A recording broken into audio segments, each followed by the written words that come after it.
What's up guys, welcome back on this tutorial.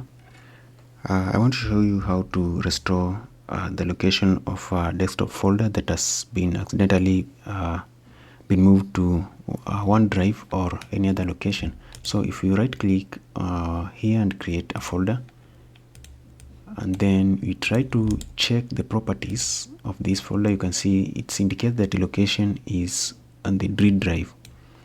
And when we know very well that any folder or file on a desktop should be in a C drive.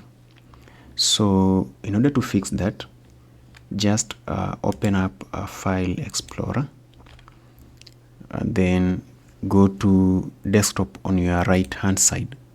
If I expand this, right click on desktop and then go to properties, and you'll see that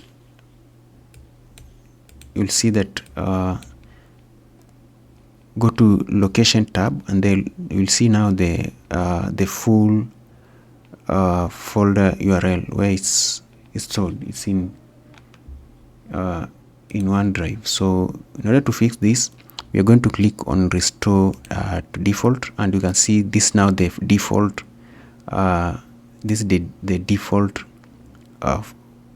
location where it's supposed to be. So you click apply and you click yes, and you click yes again and click yes and click OK.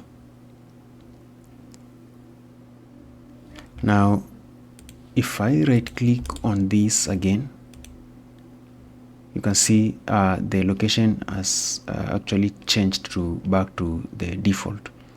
Another method that you can use is by using registry editor.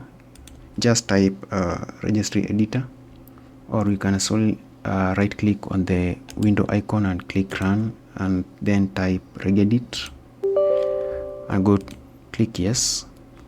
Now let me just minimize all of this. So we expand on H key current user, this one here, and go to software, go to Microsoft, and then go to Windows, look for Windows, and you expand the tree. Windows is right here.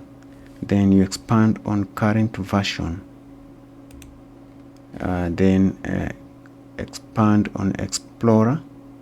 Should be able to see Explorer somewhere. Explorer.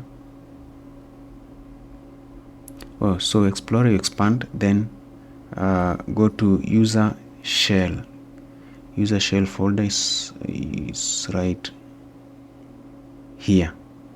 So if you click on it and then double click on desktop, you can see if you have a different let's say if it was located in OneDrive, you'll see OneDrive indicated here, but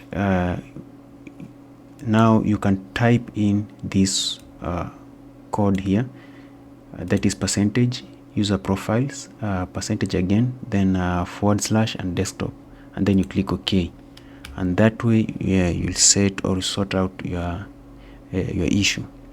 So that's it for this tutorial, and see you in the next one.